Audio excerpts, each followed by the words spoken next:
Hello everyone, welcome to my channel. আজ হচ্ছে আমার প্রেগনেন্সির 9th মান্থ 7 ডেজ। তো সকালবেলা উঠে আজকে যেহেতু কাজ করেছি একটা কি মুখটুক মানে ব্রাশ ট্রাশ করে আমি খেয়ে নিয়েছি বাতাসা জল, কারণ প্রচণ্ড জল তেষ্টা পাচ্ছিল আর ঘুম থেকে ওঠে না। এখন একটাই সমস্যা হচ্ছে, গলাগুলো শুকিয়ে যাচ্ছে। তো সেই জন্য কী করলাম, আগে বাতাসা জলটা খেয়ে নিলাম। আর তারপর বাতাসা জল খেতে খেতে আমার মনে পড়লো যে মা তো আমাকে দাঁড়িয়ে দাঁড়িয়ে জল খেতে বারণ করেছিল। আসলে অনেক টাইম খাই না, কিন্তু মাঝে মাঝে হয়ে যায়। তো আবার কী করলাম, চেয়ার নিয়ে সেজন্য বসে পড়লাম বাতাসা জলটা খাওয়ার জন্য। বাতাসা জলটা খাওয়ার পর চান টান করে আমার বাসি কাজটা সেরে চান টান করে চলে গেছিলাম ঠাকুর প্রণাম করতে। আর ওইদিকে দিদা কাজ করছিল, মানে ঠাকুরেরই কাজ করছিল, হয়তো প্রসাদ টোসাদ তুলছিল, সেরকম কোনো কাজ। আমি যখন চান টান করি তখন দিদা পুরো পুজো শেষ হয়ে যায়। এইদিকে ঠাকুরের ঘরে এখানে প্রণাম করে নিয়েছিলাম, বাইরে আমাদের যে শিব মন্দিরটা আছে সেখানে প্রণাম করে নিয়েছিলাম। কারণ চান করে কি আমি এখন প্রায় টাইমে যতটুকু পারি, ঠাকুরকে তো বলে না, ঠাকুরকে এখন এই টাইমে ডাকতে হয়, সত্যি কথাই তাই।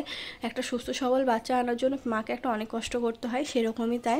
আর এদিকে তারপর খেয়ে নিই। তারপর কোয়াটার পাউরুটিটাকে একটু সেঁকে নিয়েছিলাম। আমি ভেবেছিলাম বাটার দিয়ে খাবো, কিন্তু বাটার ছিল না, আমার ঘরে যে পিনাট বাটারটা ছিল, তাহলে সেটা দিয়েই খেয়ে নিই। আর দেখো পিনাট বাটারটা দিয়ে কীরকম অবস্থা হয়েছে, মানে পুরোটা ঠিকঠাক দেওয়াও হয়নি। আর পরি বলছিল একটু পাউরুটি দাও ওকে, সেজন্য একটু দিলাম। আর ও না এমনিতে বাটার বা জ্যাম বা পিনাট বাটার এগুলো কিছুই খায় না, শুধু পাউরুটিটা খায়। তো দেখলে তোর মুখটা কেমন করলো ওর জন্য। আর আমারও না পিনাট বাটারটা অতটা ভালো লাগে না, কারণ মিষ্টি নেই। আর যেটা বাটারটা হয় ওটা চিনিতে তাও খাওয়া যায়, যেহেতু এখন সুগারটা ধরা পড়েছে চিনিটা একটু কমই দিতে হয়, চিনিটা কম খাওয়া যায়। আর পিনাট বাটারটা আমি এর আগেও খেয়েছি, কিন্তু খুব একটা যে ভালো সেটা নয়, কিন্তু তবু অনেকটা পেট ভরে থাকে, এই জন্যই খাওয়া। তাই কী করবো, কিছু করার নেই, শেষ করতে হবে। অনেক বড় কিনে নিয়েছিলাম, প্রেগনেন্সির সময় কিনেছিলাম, মানে ফার্স্ট মান্থে বা সেকেন্ড মান্থে কিনেছিলাম, সেটা এখন 9th মান্থ চলছে, এখন যেহেতু ডেট আছে তাই খাওয়া যাচ্ছে, কিন্তু অনেকটা বড়, সেজন্য শেষই হতে চাইছে না, তাই একটু একটু করে খেতে হচ্ছে প্রত্যেক দিন। আর বলো এত টাকা দিয়ে কেনা, গায়ে তো লাগবেই, সেজন্য মানে খেয়ে নিচ্ছি সবটা। তারপর কি একটু একটু করে কাজ করছিলাম, বাড়ির সমস্ত কাজগুলো সেরে নিচ্ছিলাম। আর ছাদ থেকে কাপড় তুলে এনেছিলাম, অনেক কাপড় কাচা হয়েছিল আজকে। এতগুলো কাপড়ের মধ্যে শুধু আমার 2-1টা কাপড় আছে, বাদ বাকি মা, দি ভাইয়ের, দাদা ভাইয়ের এগুলো সবার এক এক করে।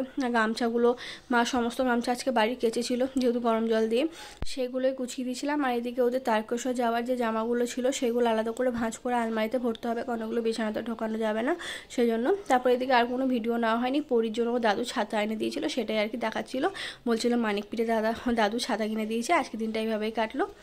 আজকে চলো আবার দেখা হবে কালকে।